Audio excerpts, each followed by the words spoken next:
Welcome into the CHGO Blackhawks Podcast presented by DraftKings Sportsbook, America's top-rated sportsbook. Download the app and use promo code CHGO when you sign up. I'm Jay Zawaski with Greg Boysen and Mario Tirabassi. Make sure you smash that like button on YouTube. Make sure you subscribe to our YouTube page.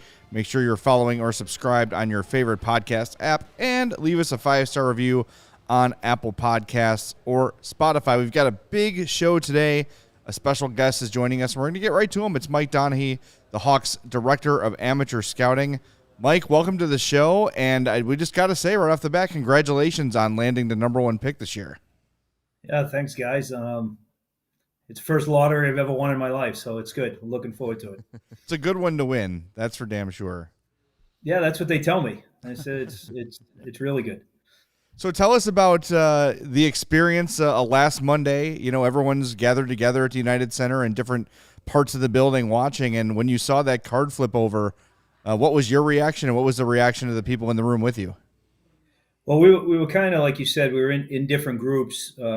Hockey Ops as a whole was on one level, and then myself and the North American amateur scouts were on another level.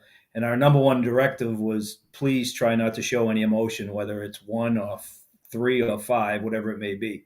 So as we're sitting there and the cards are going over, and there's no change from 4 to 16, and then all of a sudden the phone starts blowing up that we're picking 1 or 2 because of something that was said on the air. We didn't have access to that in the room we were in. And then it flips where we get the number one pick. And I'm with Darryl May at the time, who was probably the longest tenured guy on the scouting staff with me. And he's in a different role right now. And we kind of just giggled, and then we ran out of the room to the hallway of the United Center. And we just got out of the building because we were going to a dinner that was prearranged for our scouting group. And guys started joining us, and it was just like almost in awe. We're walking around the outside of the United Center looking for Ubers, and just kind of like, did that really just happen? And it was just, and the buzz around the city just started right away. We also showed no emotion when it happened. We were very calm. There was no celebrating at all. No one was running around screaming. That not us. We're professionals. Would never do it. Oh, yeah. We were like, just, I don't know, just nudging each other with elbows in the room, like, oh my God, this is happening. And then we just got right out of the room before anything happened. That's awesome. Yeah, I mean, this whole year, basically year plus, has kind of come down to, you know, that moment of trying to, you know, get the best odds at landing the top overall pick. And, you know, this, to do it in a draft class like this, when you look at it, you know, are you looking at, or when you scout these players, are you seeing what a lot of people are saying, that, you know, this year there are some first round caliber players that'll fall to the second round? Yeah, there's, you know, it's a very deep draft for forwards. And it's, you know, year to year players drop anyways for whatever reason it may be, whether it's they don't meet a particular trait of a team, positionally, people move picks around. So year to year, there's always movement, but I think just the depth of the draft this year with how many good forwards there are, and that doesn't mean, like I say, good forwards, that doesn't mean they're all going to be first line, second line players, you know, point getters. There's a lot of good forwards in a variety of roles that it's just natural. It'll go deep into the second round with those players. You know, this last year was such a bizarre year because as you're driving to the arena in Montreal, you guys had no picks, and all of a sudden, boom, 3 first-round picks. And I know all your research is done, your draft boards are done, so you just slide in the guys and whatnot. But how different is it going to be this year that you've got the very first pick, kind of know where we're going in that direction, but you have your spots already, and how does that change the actual draft day at the table while all the chaos is going on? Well, you're able to start the planning process a lot earlier. Like if you go back to last year, so I live just south of Boston here in North Attleboro, Mass. So I drove up to Montreal through New Hampshire and Vermont right into Montreal. It's just easier.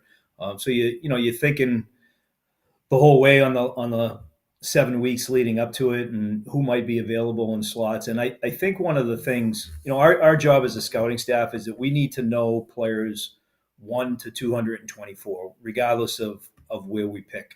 It just, if we can know those players and have our order and groupings of players on where they might go, then it makes the actual draft go a little bit easier, because you know where you have to get the guys you want. And so this year we were able to do it even before, the lottery, and even before the finalization of the Tampa pick, is because we knew we had 2 first rounders. We knew one was probably going to be in the lottery, whether that was 1, 2, 3, 4, or 5. So you could really, when you're dealing with your scouts, you could focus on those high end players throughout the world. So the planning process started a lot. It started, in July of last year, right after the 2022 draft, that we could start focusing on certain players in certain spots of the draft. Mike, we've heard the term generational thrown around a lot over the last few years, over the last few drafts, from sport to sport. How many truly generational players are in this draft? Because it has been hyped as super top heavy, lots of great players, but how many would you mark as generational in this draft? I would say probably 2. The Connor Bedard and Adam Fantilli are generational players. The other guys under consideration are really good pieces. Still yet to be determined how high their ceilings are going to be, but just based off of the past 2 years, the 2 guys at the top have the ability to be high end and franchise changing players. I've heard you talk about the traits you look for in players, and I know just based on Kyle Davidson's short tenure so far, there seems to be a really big emphasis on speed. Can you tell us, like, as you're checking the boxes on prospects, what are the things you look at, and what things do you prioritize? Well, yeah, I have talked a lot about traits, and that comes from Kyle and Norm McIver and the way they want to build out their team, and speed, competitiveness, hockey IQ. Those are the main traits that we look at, and everybody will say, well, that's what the other 31 teams are looking at as well. But every team is built differently, whether it's size, physicality, on how you want to play the game. Norm was very instrumental when he left the Blackhawks before he was part of Seattle in that expansion draft. And the way they wanted to build that team that we just witnessed, they were very fast. They're very direct down the middle. They're very competitive, and they have smart hockey players. So he brought that over with him, and him and Kyle have had a relationship for a lot of years, and that's how they want to build the team. So the traits will always stick to the traits, and it eliminates some players on your list because it's just that's not the way that our team is going to be built. We've heard a lot over the last year from Kyle and from Luke Richardson about culture and character. Obviously, Kyle targets kids and players with leadership qualities, character, high character. How important is an event like the Draft Combine where you actually get these kids in a room and talk to them and learn about them personally? We can all watch as much film on somebody and think, hey, it's a great player, but until you get to sit down with them, that kind of opens up another dimension. How important are those meetings? The meetings are important, but for me, by the time we get to the combine, the information, we already have all the information because our scouts have, they've taken kids to dinner, they've met with them at the rink, they've met with them after practices, they've met with the team's GMs, the team's coaches, the team's training staff. So by the time we get to the combine, I have all the information throughout the year, and it just allows me to guide a conversation where I have question marks, whether it's a family dynamic, an issue that popped up character-wise during the year. And for me, it gets, I like, as little as the grip on the handshake. Is it the dead fish, or is it a good handshake? Are they looking you in the eye? Because your name's attached to all these guys, right? So you're going to put them in a room in front of Luke Richardson or in front of Kyle Davidson, and, this guy's from the OHL, so our scout from there, so and so, he vouched for them. So it's the character piece that I get to see at the combine is awesome, and it gives Kyle and Jeff and Norm the opportunity as well to ask questions that they might have concerns on too. When you look at the future of, not only this draft class, but the next draft class and the draft class after that, the Blackhawks are set up with, I think it's 18 or 19 picks in each of the first 3 rounds.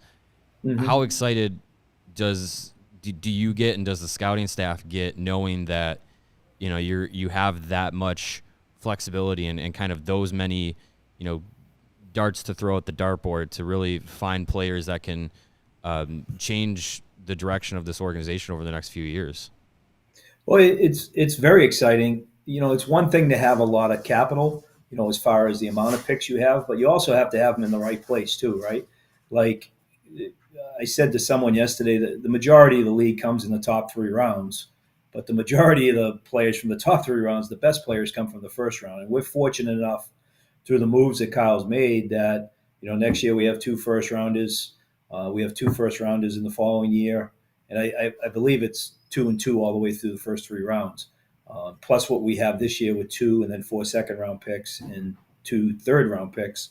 Plus you put in what we had last year with 3 first-rounders and 2 second-rounders and 3 third-rounders. We've had the ability to do a lot of things, whether it be, like you said, throw a dart at a particular kid that maybe the media has pegged a little bit later, but we don't have a pick in that range, but we really like them. We can step up a little bit earlier and take them. So it's a fun time to be a scout on our staff, just because there's a lot of you're in it with all the good players, and that necessarily hasn't been the case all the time.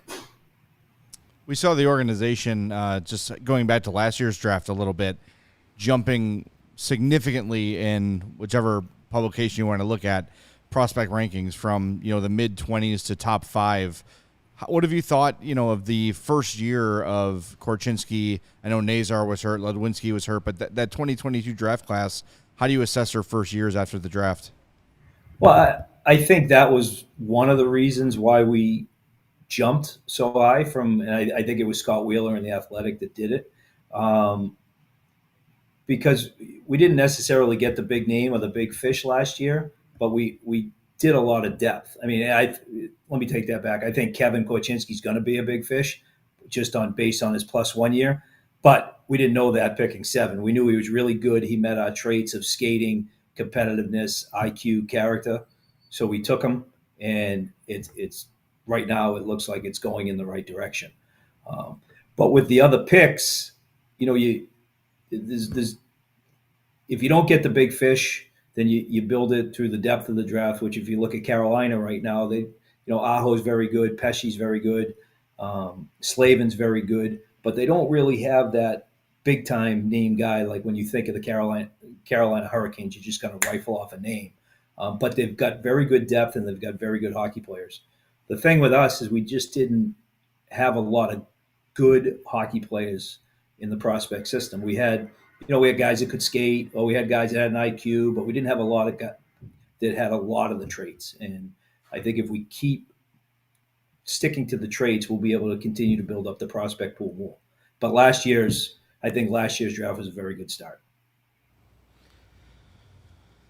I was wondering, between the North American scouting, European scouting, all that, is there more of a, I want to say favoritism, but do you lean more towards maybe North American players because there's a little bit of an easier way to kind of keep an eye on them as they develop, rather than players that might be in Europe or in Russia where, they're across the sea, even though you still have scouts in those areas?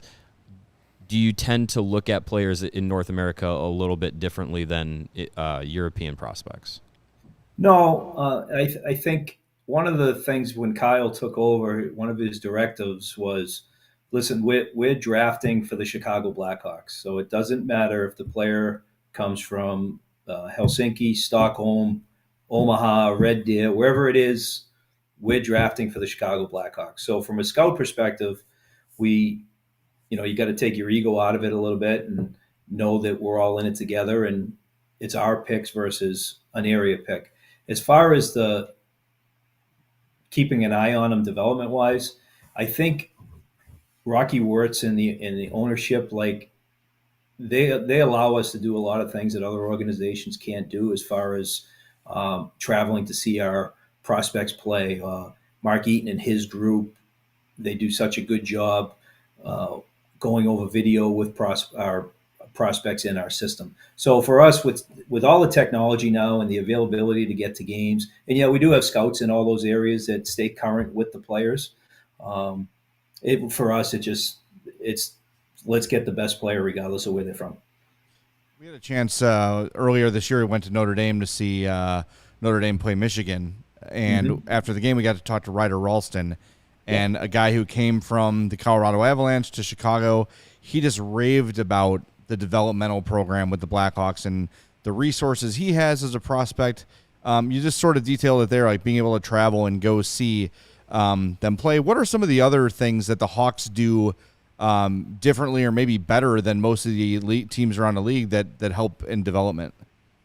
Well, I think one is the manpower that we have, from the amateur scouting staff to the pro scouting staff. If we feel that there's a need, and basically we, the upper management group of Kyle and Norm and Jeff and Brian Campbell helps out a lot too. If they feel there's a need or we're lacking in a certain area, then it's, as long as it makes sense, then ownership is up to support. And one of the things that's happening now, we're in the process of hiring a new Western League regional scout, because we moved Colin Frazier from just a regional scout to a crossover scout. So we felt that it took a void out of the Western Hockey League. My ideal staff is I'd like to have a presence in all the CHL leagues, as well as the crossover guys. So ownership and Rocky, they allow us to financially to just, if things make sense, then they'll support it. That doesn't mean we spend stupidly, but it just, if they make sense, it does it. The way we travel, we don't, fortunately we have a deal with United because of the United Center, where if we have to change flights to extend a trip, or a kid's not playing and you got to change on the fly, we have a deal with them where we get a little bit of a cheaper rate. But hotel wise, we don't, it's not like we're staying in Super 8s and, Motel 6s. Like we stay at the Marriott's, the good Marriott's. We're comfortable. They wanted us being comfortable and fresh. And just like a little thing, like a lot of our scouts will take prospects for the draft out to dinner to meet their families. And there's a cost to doing that. And I guess a lot of it does come back to the finances. So it's, those are just little things they allow us to do.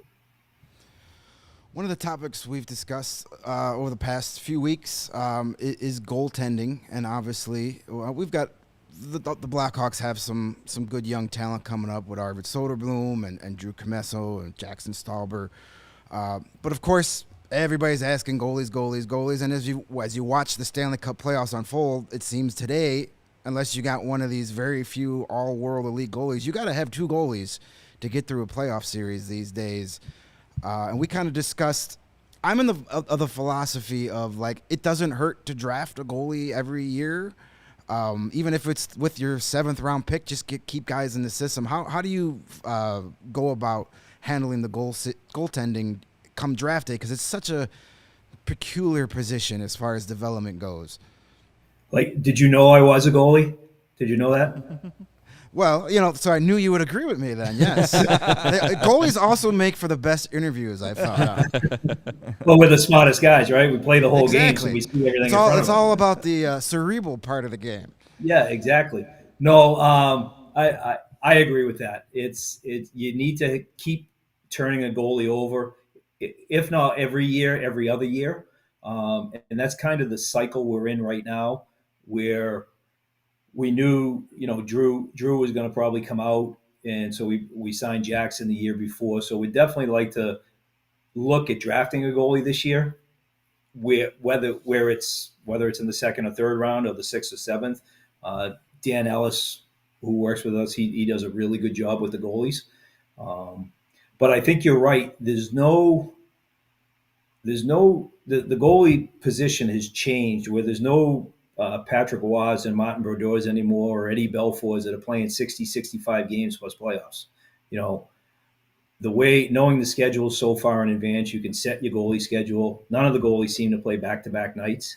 So the position has really gone to a 1A, 1B system, and not even like a one and a backup. Like most teams now want like a 50-32 split somewhere in there, 47, 35 in that area there. And then, I live in Boston, and it's obviously a sore subject with the Bruins, but they were able to do it with Ullmark and Swayman, where they went down, I think since January, they might have rotated every other game, and it was an equal split. So I think if you can create a system where you have a goalie coming through your system every other year, that gives you that ability to create that 1A, 1B system. So what do you think? I think it's like quarterbacks and pitchers. Like you can't, like if you have a bad goalie, like you can't win. Like you can't. It's just, so I think it's a valuable position. Sorry to interrupt you. Why do you think it has changed in that way? Is it a matter of talent? Is it the rule changes? Is it why is that the day of the great goalie sort of seem to go by the wayside? I just think the way kids train now these days, some leagues, like if you're coming out of college, you're not used to playing a 70 game schedule or a 60 game schedule. So the workload changes. And I think if you do have that 1A, 1B system, and you can put a fresh guy in there every night, especially on the back-to-back, so you're playing 3 and 4 nights, I just think it gives your team a better opportunity to win. So I think more, for me, more is, it's like draft picks, right? The more you have, the better chance you have on hitting on them. So I think the more goalies that you have a better chance of creating a system like that.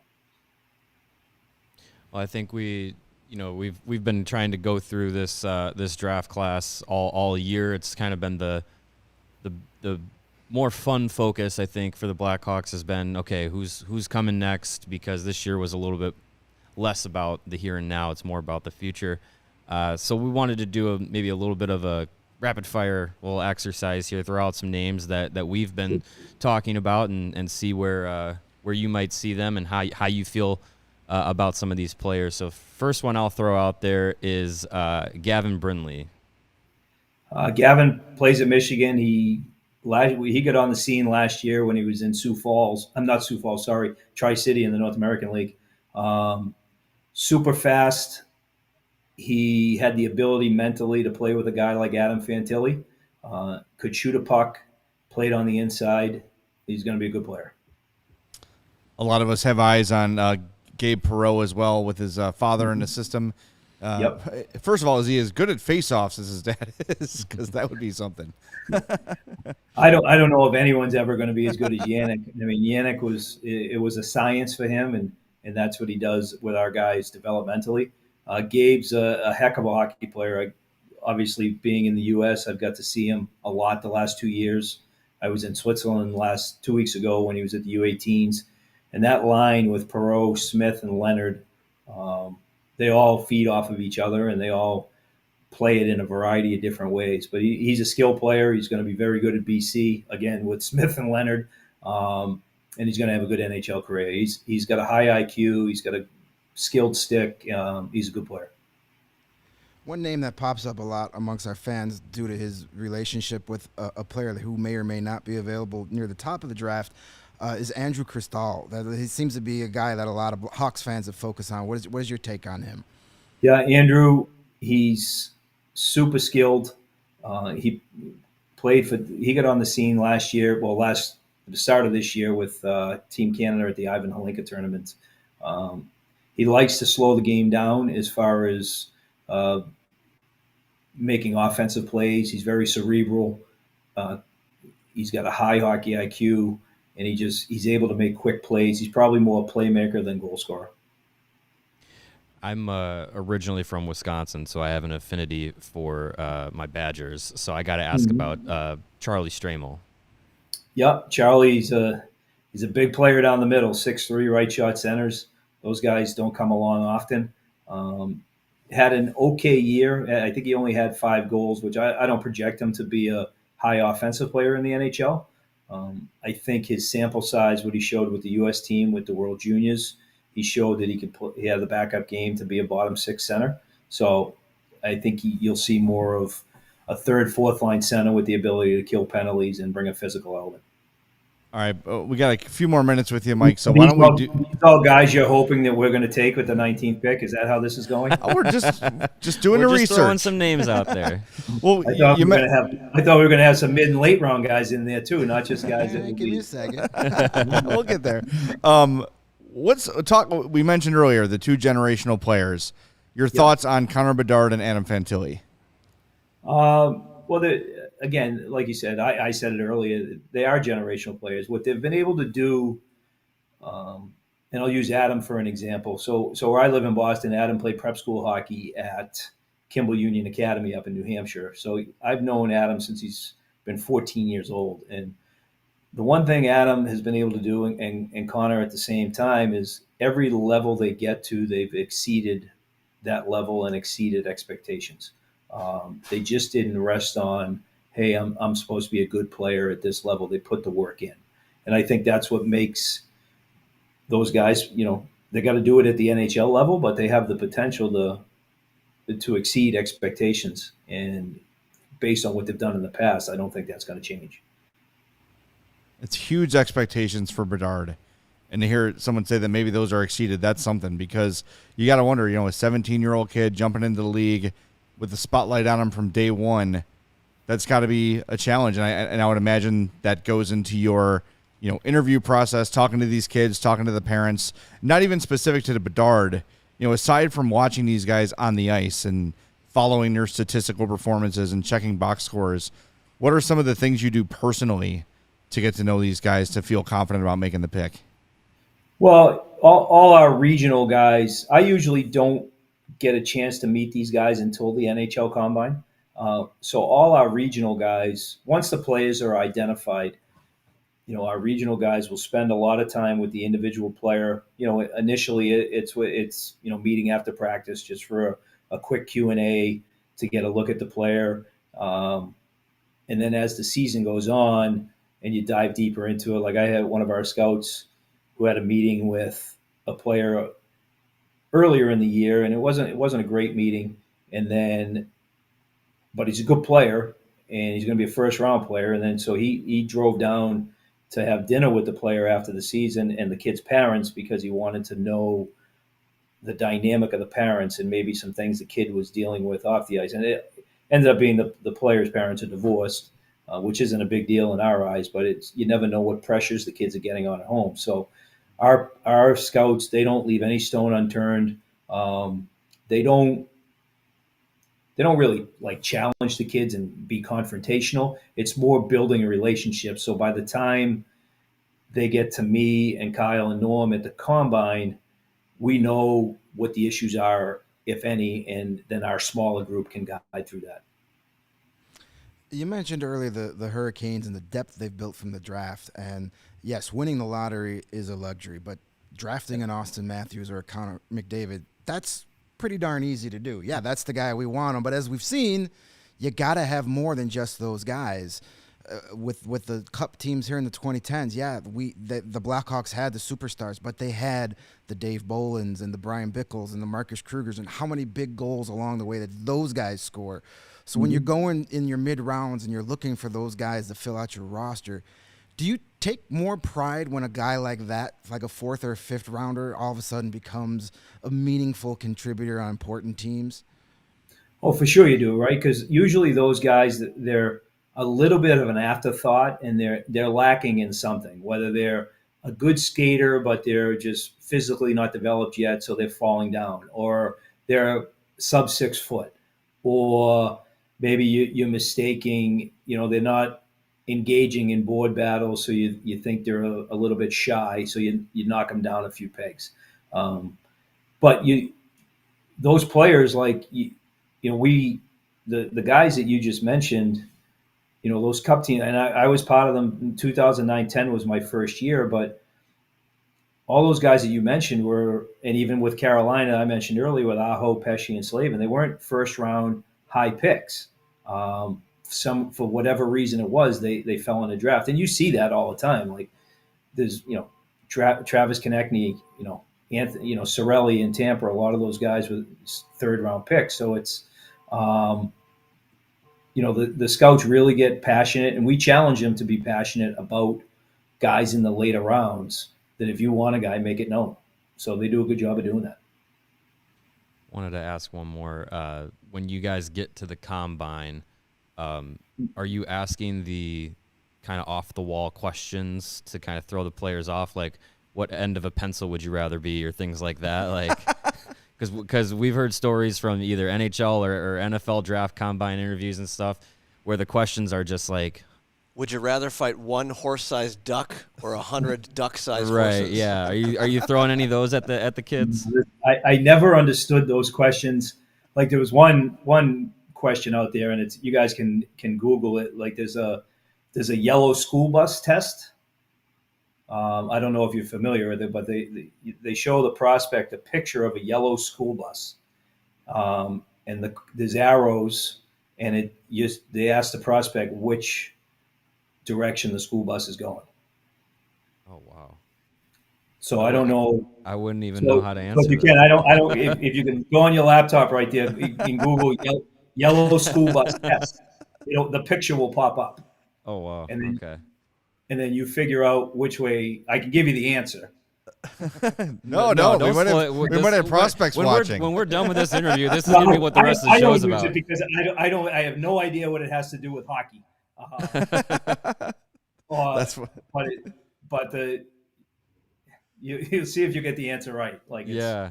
All right, we'll find it. If I get it right, do I get drafted in the third round? Sure, we got a pick there. We'll take you then. All right, cool. Perfect. That's awesome. All right, so the last one I have for you, I've always been fascinated. We look at drafts around other sports, and you've got the scouting staffs and the GM and everybody in the war room, right? The NHL is different, where you're down on the draft floor. Guys are walking up to tables and wheeling and dealing right there. Which do you prefer? Because during COVID year, you were able to experience the typical war room kind of draft. Do you like being down on the floor? Like, what are the advantages and disadvantages of the way the NHL does it? Well, I prefer the way the COVID draft was, because we did it out of fifth, third, and it's just your team or a COVID, whoever they would allow in the country, and there's just more dialogue and freedom to have conversations. Where, with the NHL draft in person, I think you got 24 people at 32 tables on an NHL floor, and there's really tight quarters. There's not, every time someone gets up to go to the bathroom, they think they're going to talk to another team, or the phone rings, it's another team calling, there's a trade going down. So there's too much scrutiny on there. So I like the privacy of being in your own war room, if you will, and just being able to talk to your scouts openly versus, shooting a guy a text 10 feet across the table, or having him come over and whispering in his ear. I can't wait to be watching the floor at the draft this year and seeing Kyle Davidson get up and like, oh, where's he going? Oh, bathroom. Nothing. Yeah. I bet it happens all the year, because it's and then you'll have, even the guys on the floor. Toronto's going over to talk to the Rangers. Like, is something going on? I don't know. Maybe Kyle Dubas was just checking in with Chris Drury on how his family was, but it's, you know what I mean? Like, it's just, it gets crazy. Yeah. I think we have found the yellow bus test. Okay. Yeah. Are we able to show this on the screen, Lawrence? Yeah, I think we can. Let's take it out. Let's take a look here. Hold on Well, one if second. it's on Google, you can show it. Let's see. I think it looks like a YouTube video. Is this it? Is that it? That is the yellow bus test. Yeah. Okay. So you. So then, like, if I hit play All right. here, I'm saying it's going. I don't know. Where's the All right. steering? So I'm is looking dri- at it. Okay. I'm going to say it's driving to our left. Like, it is going that way. Going left. All right, so it's going Another to my left, looking at it. Right? Yeah. Looking Right. at the screen. Okay. Now now do you know why? I will agree. All right. Well, I don't understand what's going on here. But Yeah. Well, I don't know. we got a commercial. Go back to the original photo that's just a picture of the bus. Okay, hold on 1 second here. Hold Yeah. on. I think it's. was- Is it it was up- it because was up the at the front top is once. leaning? It's like pointing forward. Nope. I think that's the. That's the picture. Yeah. All right, So- hold on. Here we go. I agree with you, Jay. I think it's going to this. Okay, so that's the picture that they show the players, and I don't even forget what team it was or how long ago it was. And you think that you say the bus is going to the left as you're looking at it, right? Yes. Yeah. Okay, my left as well. Okay, so that's right. But now, without playing the rest of the video, why is it going left? I said so because the bus is angled. The front of a bus would be angled, not the back. So it No. looks like it's leaning forward, I guess is the way I would describe I it. don't know if that's Nope. right. Nope. Okay. Is it Or the Is reflection it- on the window? Nope. No. is it because it's going towards the city? Nope. You ready? Yes. What can't you see as you're looking at the bus? What can't you see? Passengers. No, you can't see the door to get on, so it's on the other side, right? Oh, there you On the go. traditional yellow school bus, the door's on the front right side. Okay. Okay. Yes. So that if makes you sense. play that video, you'll see the door open. So tell me what that has to do with hockey. Nothing. I don't know. Absolutely nothing. I think our draft stock just fell a little bit. You know, yeah. this kid has 190 points, but he failed the yellow bus test. Cross him off. Yeah, so that's some of the questions you'll get that teams will ask, and we Oh, just that's laugh. great. All right. Well, see, But Mike, would you rather fight one horse-sized duck or 100 duck-sized horses? I don't fight anybody. Like I was a goalie. The last thing I'm doing is fighting. Yeah, you send a defenseman in to fight the worst ducks. Yeah. exactly. You have those guys. Mike, you've been super generous with your time. Yes, we thanks, appreciate it. We'll see you down in Nashville, hopefully sooner. But good luck. Not that you need it. You got the number one pick. That's the beauty part. We appreciate your time. Thanks, Mike. Awesome, guys. I enjoy doing it. Thank you. All right. Thanks. That is Mike Doneghey, the director of amateur scouting for the Blackhawks. He is not an amateur. His job is scouting amateurs. He's very, very professional. That was great. Yeah. I That was good. Could have gone another 2 hours with that interview. seriously, right, yeah, yeah. it was outstanding. So, great. It's awesome. It's I just think it's fascinating. You know, this is the stuff about just sports in general. Like we don't really get access to is what's the process, Right. Like we could talk all day. We can go through the top 50 draft prospects and get a little capsule on every guy. Fine, but I just think it's cool to hear. You know, what is it like for a guy? You Behind get the that curtain. news. You're like, whoa, Yeah. it's happening. Yeah, you know? I mean, you all saw our reactions. Like, imagine if we were told, "Hey, don't show any emotion with what happens." Well, That would have been It's so funny that he mentioned elbowing each Little other. elbows, yeah. Which is what I would do to Greg in the press in the box press box, when yeah. something crazy was going on. Was it the Kane? No, it was the Taves breakaway. the Taves breakaway. I started elbowing him and I think I said something along the lines of "no effing way," like as he's on his way to score. Yeah, you gotta be a professional, but in that moment, I think any sort of exclamation could be excused. Oh, That yeah. took all the pressure off the scouting staff. I mean, because imagine if you get 4 or 3, and there's Yeah. Mitchkoff and Carlson, and then you can be making a pick lot of that- different decisions. that could be, applauded or criticized for years to come. You don't have that pressure now with number 1. It's hey, all right, there it is. This Yeah. is the guy we're taking. He's going to be awesome, and let's see, what kind of swings we could take in the second or third round on guys that, like a Sam Rinzel, because they took Sam Rinzel last year because they had Korchinski and Nazar already in. They had the Now we got ability. Connor Bedard. We can get a little more loosey-goosey with some of these later picks because we have Connor freaking Bedard. Well, and as Mike said, like with the amount of picks they have, there might be someone that they really, really want to get in maybe the third round, but they don't have a pick in that range, so they can expense one of those second round picks to say, yeah, it might be a reach, but we really believe in this player. Yeah, so absolutely. you again, seems like the theme of the summer is going to be all the options are on the table. Yeah, they're so in, it's they're in it's the going to be power very position. exciting to see what happens. Yeah. I mean- Absolutely. They can go get the guys they actually want. They can do anything. And you know what? I will always applaud a general manager and a front office staff that targets guys they want and are aggressive to get them. Mm-hmm. Whether they turn out to be who they think they are, that's years to come. But knowing what you want and going out and doing it, I will always respect that. Trust your guys. Blank name has ruined the yellow bus test. He says the bus could be backing up, which is accurate. Also, Nick says Mike talked about Adam Fantilli a lot. Was that just to throw us off? Yes. Who knows? Don't worry. Yeah. Don't worry. I promise you, don't worry. Yeah, The I easiest- believe it'll be. The easiest pick ever. Oh, by the way, Yeah. we got to change our. Yeah, set. we're- Well, why don't we're- you guys we're- sell some we're stuff and cleared I'll now. flip it over? Yeah, Flip you. it over. Yeah, you Let me want to get flip it some, over? You flip it over. I gotta Me talk from about behind golf. shots, which will definitely generate likes. Nice. I gotta talk about some golf here. Take your shoes off. while you Hey, do it. it's been beautiful weather this last couple of days, and it's only going to get better, we hope, as spring turns into summer. And the golf courses become more populated, and you get out there and whack the ball around the course. Do it wearing some Pins and Aces gear, the official golf apparel partner of All City and of us here at CHGO.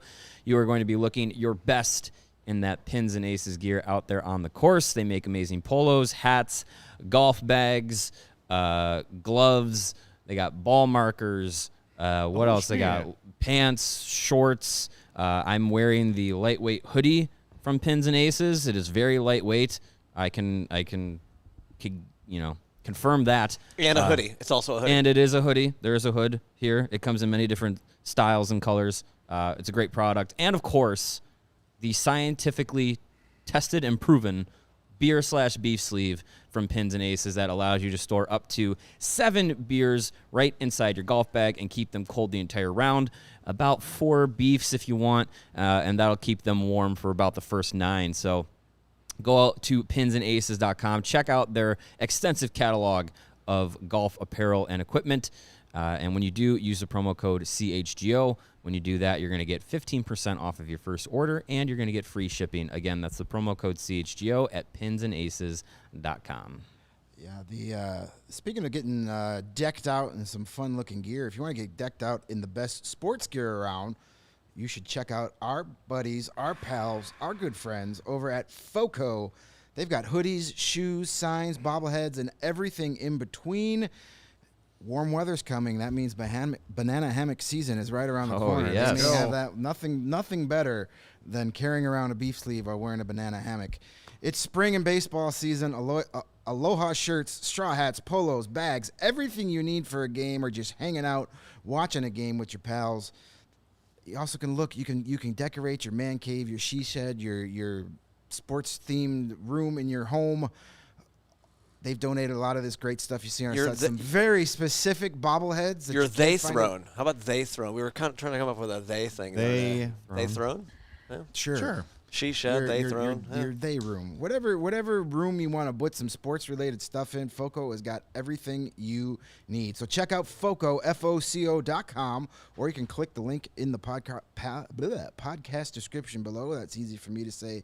And as a special bonus for you, for all non-presale items, use the promo code CHGO, and they will give you 10% off at FOCO.com. All right. Another great interview with Mike Doneghey. Tomorrow, 2 o'clock, we're going to talk to our buddy Craig Morgan from PHNX Coyotes. A brutal night for our friends in Phoenix last night. We have found out since this show began, that they will play in the mullet next year, so the Coyotes are not moving anywhere for next season, which last night seemed like a possibility, a percentage possibility. A little bit of optimism watching the PHNX Coyotes show today that there might be another opportunity. Craig wouldn't get specific, but I really am interested to talk to Craig because I think from a distance, we're all like trash organization. They've always run like crap. There's reasons for it. There are reasons why the Coyotes have not been able to function the way a typical NHL team functions. It is partially their fault, not all their fault. Right. And I really want Craig to jump on tomorrow and shed some light on that. Also saw a lot of our folks in the chat last night, most being supportive, some of you not. If you're one of the ones that weren't, you'll be on the pay no mind list for a little while. We're not going to ban anybody permanently or whatever, but just remember, anytime something like this happens, there are human beings involved. Yeah. Someone's parent will be out of a job. Someone will be relocated. Someone will be unemployed. Like, it's just not a time to celebrate, regardless of your rooting interests. Anytime a lot of people are impacted. And look, Coyotes fan, like, if this happened to us, it would suck. It'd be miserable. So be cool, be supportive, especially to our friends at PHNX. Yeah, we've all spoken about the Coyotes organization, and you know, I'm not going to shy away from the fact that I have said, like, move the team, but the vote that they were having, as much as I've learned about it and what Craig and the PHNX group kind of laid out, I really felt like, hey, like, this makes a lot of sense for Arizona and for the Coyotes to stick around. So it really felt like, as much as we were like, oh, you know, they got it, they're hoping for the arena, you know, it really did feel like it was going to happen. So when the vote came down that it wasn't, it was just like, oh, like, it was just like even though we're not directly impacted by it, people we're friends with and colleagues with are, and it kind of felt like a gut punch to, you know, your friend to see that result. So, you know, we've had our barbs back and forth with the PHNX group and whatnot, but it's in good faith because, you know, we did the crossover show at the beginning of last season. Whose situation is worse? Yeah, because we were in the similar boats, and we felt, you know what? Misery loves company. Let's all just kind of prepare for the season ahead, and so I didn't want that kind of energy to trickle over into a more serious realm when things really, you know, hit the ground. For the Coyotes and the PHNX group. So I was really disappointed to see some of our regulars jumping in the chat yesterday, people on Twitter going after the PHNX group, going after Leah. Like, that was really disappointing to see, and I really hope that that's not the energy and vibe that we want to put out there. You know, we might cover different teams and have different perspectives, but we're all under the same, you know, kind of umbrella. And so, you know, the DNVR group, the PHNX group, us, like, we're all together. So, you know, the energy that you have for us, we'd like you to have for the other group. And look, I know, you know, their reaction to the draft lottery is what it is. It's not justified to then go back after them, because their reaction, what they talked about, doesn't affect our jobs, doesn't affect our livelihood. What happens with them, with the arena and the team moving forward, it affects them, their livelihoods, their jobs. So, look, like, I get having to try and compartmentalize the team from the people covering them. But I really was disappointed in some of the reaction that they got, and encouraged too from some of our listeners too, and fans in Chicago to, you know, send out their support as well. So a little bit of everything, but yeah, I just want to make sure that, you know, the community that we have built is built off of more good vibes and positivity than anything else. All right, I'm going to address something. So fate versus will can change his diaper and stop. You know how easy it is for me right now on YouTube to create an account that says Fate versus Will and put a tomahawk in and put something on. I did not put anything in the PHNX chat. If you need proof of that, go read my Twitter account while this was all happening. Okay? If you think that I would do something like that and attack colleagues of mine, coworkers of mine that work for the same company, you don't know me as a person. Yeah, come on. So keep your uninformed bullshit out of the chat. I'm a very easy person to get a hold of. If you think I did something wrong, send me a message. Come chat to me. I'm an adult. Handle it like an adult. All right, pal? It's not even worth acknowledging. So, no, I mean, you know, come in my show and do our show and spew uninformed name-calling. Shove it. Go do that on another show. Look, like there's no better example. Not to I don't Craig, wanna, Steve, and Leah would know I would not say something like that. course. And if I did say something like that, I wouldn't delete it. I'd own it. Yeah. So take your conspiracy. Next time, send me a Twitter message and talk to me like an adult instead of coming on here and accusing me of things that didn't happen.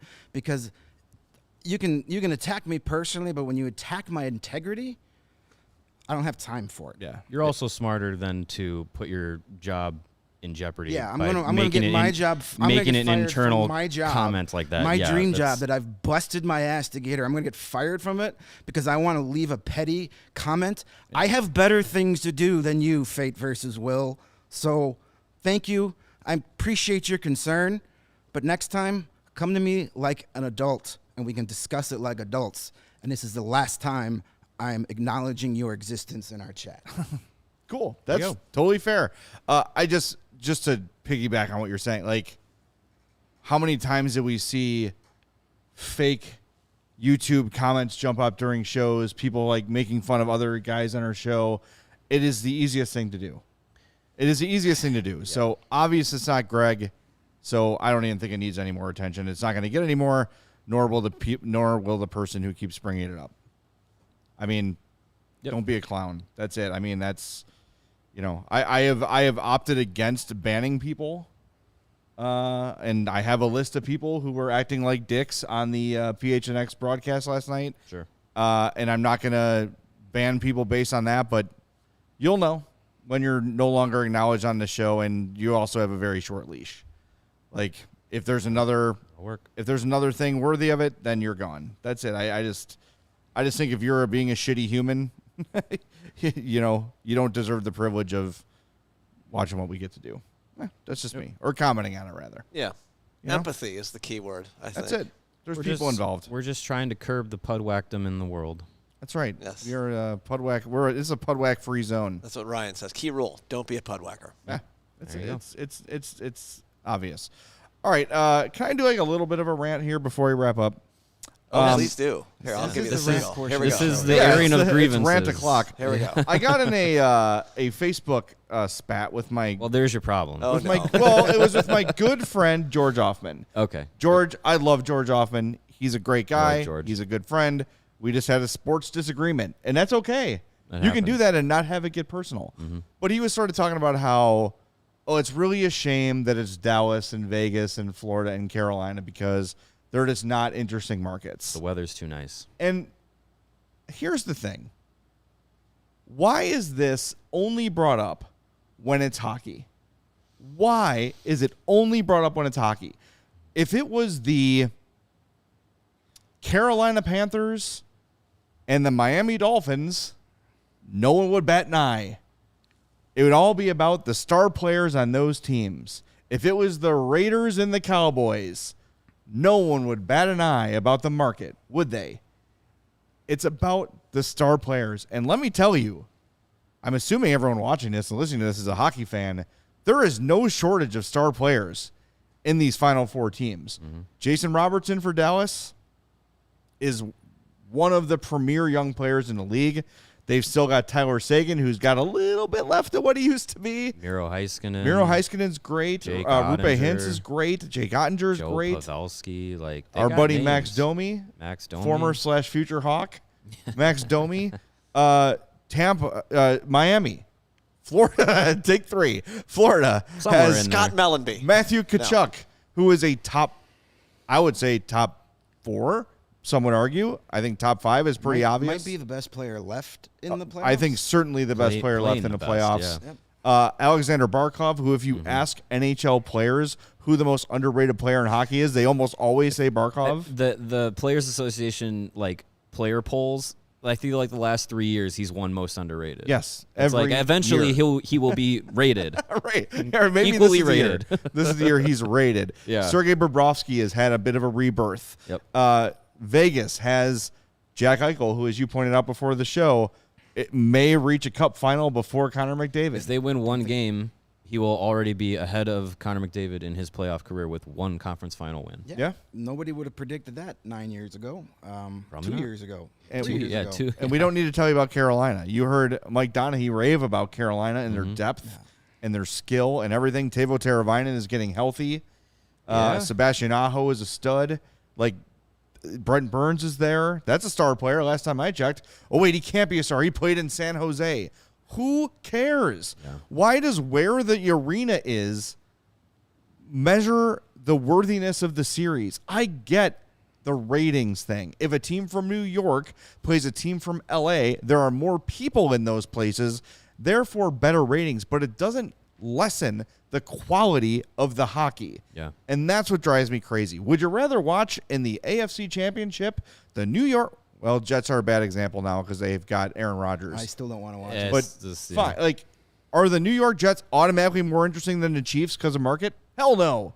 Pat Mahomes, Travis Kelce, on and on and on. Bring on the Chiefs every time. Oh, no. They're from Kansas City. That's not a big enough market. Who cares? The funny, Give me the best players. The funny thing is, the people that bitch about, like, oh, it's small market, the ratings are going to be down. The ratings don't affect your job whatsoever. You're a fan. Right. You're going to watch it if you want to watch it or not. Just what watch the game. What the NHL does on TNT for the Stanley Cup Final has no effect on your daily life. Right. Just enjoy good hockey. I think we've got 2 really good series coming. We got 4 evenly matched teams. Good luck predicting this round. Right, yeah. Like, good luck predicting Yeah, who's seriously. winning the Stanley Cup from here on out. Yeah. We got ourselves 2 evenly matched conference finals. That's going to give us a really competitive, really intriguing Stanley Cup final. I think it comes down to 2 things. One is marketing, and I feel like the NHL for a very, very, very long time has stuck to pushing the original 6 franchises, whether they've deserved it or not. And I think now, rather than maybe 10, 15, 20 years ago, the original 6 no longer means what it used to.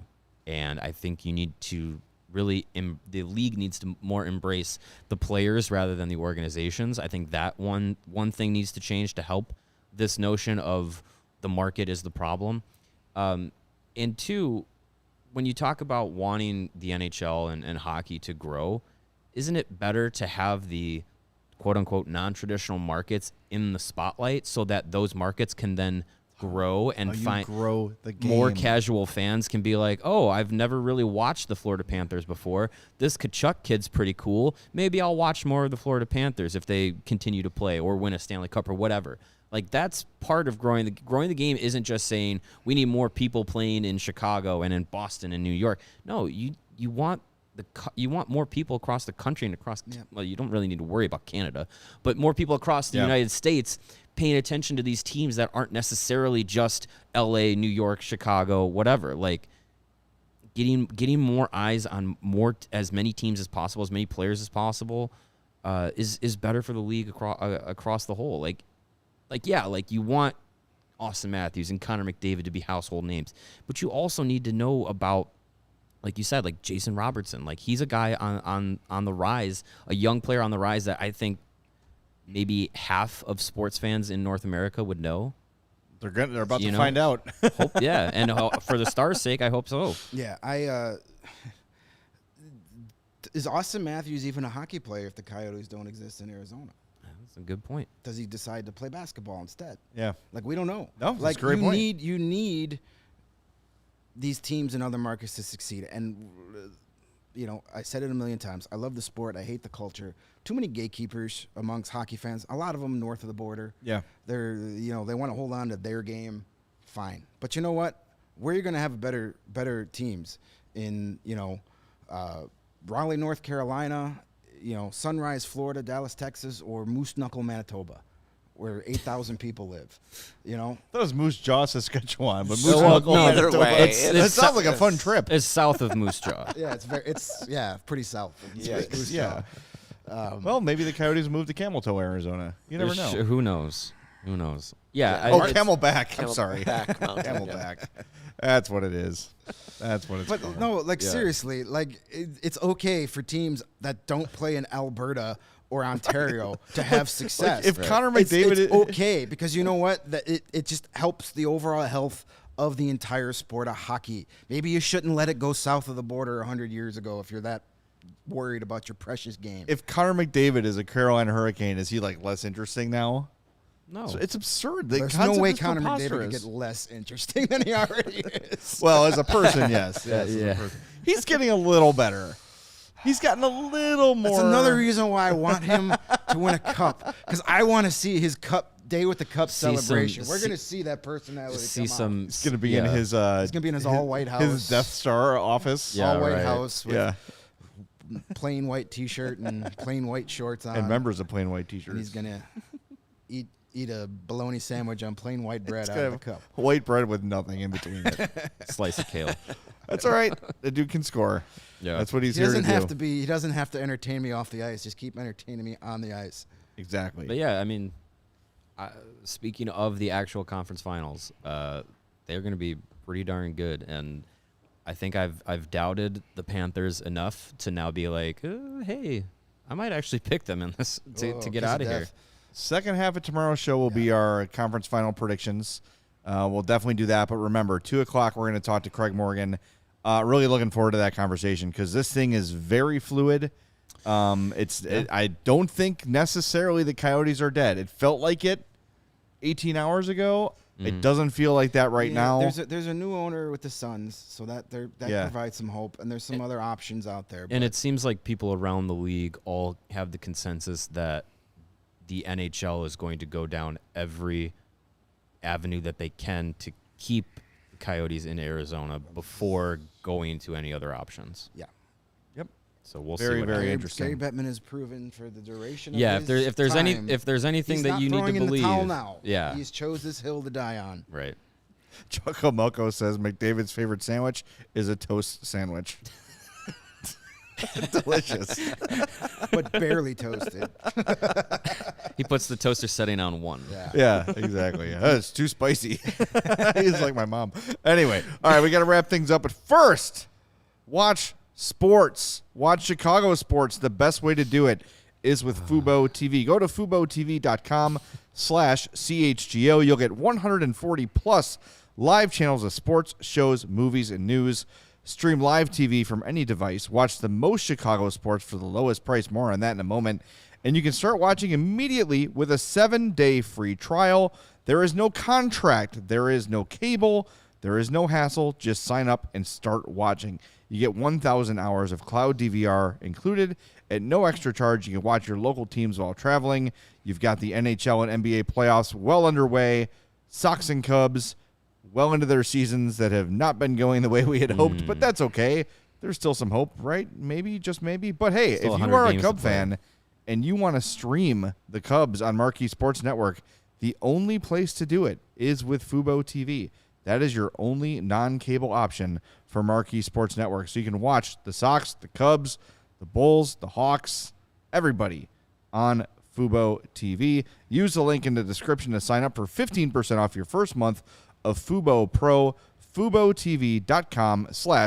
FuboTV.com/CHGO. We appreciate everybody being with us today. I want to shout out our buddy Bijan. Happy birthday to Bijan. Oh, happy Also, birthday. reminder, happy birthday to Lucas Reichel And Cody Del Mendo. and Cody. And Cody. Only really cool people born on It's this a day. big- apparently. Matt Big birthday day. Eberflus. And Matt Eberflus. Wow. And Matt Huge Eberflus. wow. Just, All right. sheesh, where's the cake? Are we supposed to have cake? There's There cookies. should definitely be cake. Oh, We got to eat them before Cody gets here. that's true. All right, wrapping things up. Thanks for being with us. We appreciate it.